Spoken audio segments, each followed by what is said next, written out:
നമസ്കാരം. അമേരിക്കൻ ആക്രമണത്തിൽ ഇറാന്റെ യുദ്ധക്കപ്പൽ തകർന്ന സംഭവത്തിൽ ഇന്ത്യയുടെ പ്രതികരണം വൈകിപ്പോയത് വലിയ രാഷ്ട്രീയ ചർച്ചകൾക്ക് കാരണമായിരിക്കുകയാണ്. ബുധനാഴ്ച രാവിലെ 5 മണിക്ക് ഇറാന്റെ കപ്പലിന് അടിയന്തര സഹായം ആവശ്യപ്പെട്ട അപായ സന്ദേശങ്ങൾ ലഭിച്ചുവെങ്കിലും ഇന്ത്യൻ നാവികസേനയുടെ ഔദ്യോഗിക പ്രസ്താവന ഒരു ദിവസം കഴിഞ്ഞാണ് പുറത്തുവന്നത്. ഇത് രാജ്യത്തെ ചില പ്രമുഖ രാഷ്ട്രീയ വിശകലനക്കാരും മാധ്യമങ്ങളും വളരെ വിമർശനാത്മകമായി വിലയിരുത്തി കഴിഞ്ഞു. അമേരിക്ക ടോർപിഡോ വെച്ച് മുക്കിയത് ഇറാന്റെ യുദ്ധക്കപ്പലിനെ ആണെങ്കിലും ചോദ്യചുഴിയിൽ അകപ്പെട്ടത് കേന്ദ്ര സർക്കാരാണ്. ഇറാന്റെ പരമോന്നത നേതാവ് ആയത്തുള്ള അലി ഖമേനി വധിക്കപ്പെട്ടപ്പോൾ ഇന്ത്യ ദുഃഖം രേഖപ്പെടുത്താത്തത് വിമർശിക്കപ്പെട്ടതിനു പിന്നാലെയാണ് ഇന്ത്യൻ സമുദ്രത്തിൽ അമേരിക്കൻ മുങ്ങിക്കപ്പൽ ആക്രമണം നടത്തിയതിലെ വിവാദം. ഖമേനി കൊല്ലപ്പെട്ടത് കഴിഞ്ഞ 28-നാണെങ്കിലും ഇന്ത്യ ഔദ്യോഗികമായി പ്രതികരിച്ചത് ഇന്നലെയാണ്. ബുധനാഴ്ച രാവിലെയാണ് ഇറാന്റെ കപ്പൽ US മുക്കിയത്. രാവിലെ 5-ന് അടിയന്തര സഹായം തേടിയുള്ള അപായ സന്ദേശം ലഭിച്ചതിന് പിന്നാലെ ശ്രീലങ്കൻ നാവികസേനയും വ്യോമസേനയും നടത്തിയ രക്ഷാപ്രവർത്തനത്തിന്റെ വിശദാംശങ്ങൾ പുറത്തുവന്ന് ഒരു ദിവസം കഴിഞ്ഞാണ് എന്ത് ചെയ്തുവെന്ന് ഇന്ത്യൻ നാവികസേന പോലും പ്രസ്താവിച്ചത്. വിശാഖപട്ടണത്ത് രാജ്യാന്തര ഫ്ലീറ്റ് റിവ്യൂവിൽ പങ്കെടുത്ത ശേഷം ഇറാനിലേക്ക് മടങ്ങുകയായിരുന്ന ഇറാൻ നാവികസേന കപ്പലിനെയാണ് US മുക്കിയത്. മുങ്ങിയ കപ്പൽ ഇന്ത്യയുടെ അതിഥിയായിരുന്നു എന്നാണ് ഇറാൻ വിദേശകാര്യ മന്ത്രി പ്രസ്താവിച്ചത്. എന്നാൽ നാവികാഭ്യാസത്തിനു പിന്നാലെ കഴിഞ്ഞ 25-ന് ഇന്ത്യൻ തീരം വിട്ട കപ്പൽ അതിഥിയായി തുടരുന്നത് എങ്ങനെ എന്ന ചോദ്യം പ്രതിരോധ മന്ത്രാലയ വൃത്തങ്ങൾ ഉയർത്തുന്നു.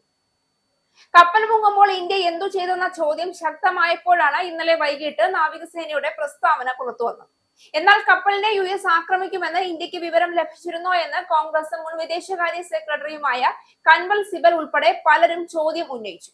കപ്പൽ ആക്രമിക്കപ്പെടുമെന്ന് ഇന്ത്യ നേരത്തെ അറിഞ്ഞിട്ടില്ല എങ്കിൽ അത് രാജ്യത്തിന്റെ ഇന്റലിജൻസ് പിഴവാണ് എന്നും അറിഞ്ഞെങ്കിൽ ആക്രമണം തടയാൻ എന്തുകൊണ്ട് താല്പര്യപ്പെട്ടില്ല എന്ന ചോദ്യവും ഇതോടെ ഉയരുകയാണ്.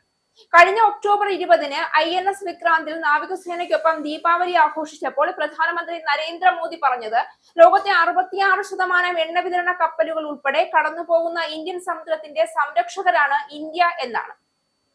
അത് ചൂണ്ടിക്കാട്ടിയും പലരും സമൂഹ മാധ്യമങ്ങളിൽ സർക്കാരിനെ വിമർശിച്ചു തുടങ്ങി. പശ്ചിമേഷ്യയിലെ യുദ്ധത്തിൽ പക്ഷം പിടിക്കാതിരിക്കുമ്പോഴും നാവികരെ രക്ഷിക്കാൻ കൈക്കൊണ്ട നടപടികൾ പരസ്യപ്പെടുത്താൻ ശ്രീലങ്കൻ നാവികസേന മടിച്ചില്ല. അടുത്തയാഴ്ച പാർലമെന്റിൽ ബജറ്റ് സമ്മേളനത്തിന്റെ 2ാം ഭാഗം തുടങ്ങുമ്പോൾ ഇറാൻ വിഷയത്തിൽ സർക്കാർ നിലപാടിനെ ചോദ്യം ചെയ്യുമെന്നാണ് പ്രതിപക്ഷം സൂചിപ്പിക്കുന്നത്. ഇന്ത്യയുടെ ജാഗ്രതയും പ്രതിരോധ പ്രവർത്തനങ്ങളുടെ പ്രാപ്തിയും സംബന്ധിച്ചും ഈ സംഭവം വലിയ സംശയങ്ങൾ ഉളവാക്കുകയാണ്. ഒരു രാജ്യത്തിന് ജനങ്ങളെയും അവരുടെ അവകാശങ്ങളെയും സംരക്ഷിക്കുന്നതിൽ മാത്രമല്ല വിദേശ നയതന്ത്ര രംഗത്തും സ്ഥിരതയുള്ള നിലപാട് പുലർത്തുന്നത് അത്യന്താപേക്ഷിതമാണ്. എന്നാൽ സൈനികരുടെ മരണത്തിൽ ഉടൻ പ്രതികരിക്കാത്തത് ഈ നിലപാടിന്റെ അഭാവമാണ്. അതാണ് വലിയ ചർച്ചാ വിഷയമായി മാറിയിരിക്കുന്നത്. അന്താരാഷ്ട്ര തലത്തിൽ ഇന്ത്യയുടെ നിഷ്ക്രിയത പ്രധാന പ്രശ്നമായി മാറിയിരിക്കുന്നു. അമേരിക്കയും ഇറാനും ഇടയിൽ നടക്കുന്ന സൈനിക സംഘർഷങ്ങളിൽ ഇന്ത്യയുടെ പ്രതികരണം വൈകൽ സ്വതന്ത്ര നിലപാട് നിലനിർത്തുന്നതിന് രാജ്യത്തിന്റെ വിലയ്ക്ക് കൂടി തിരിച്ചടിയായി മാറുകയാണ്.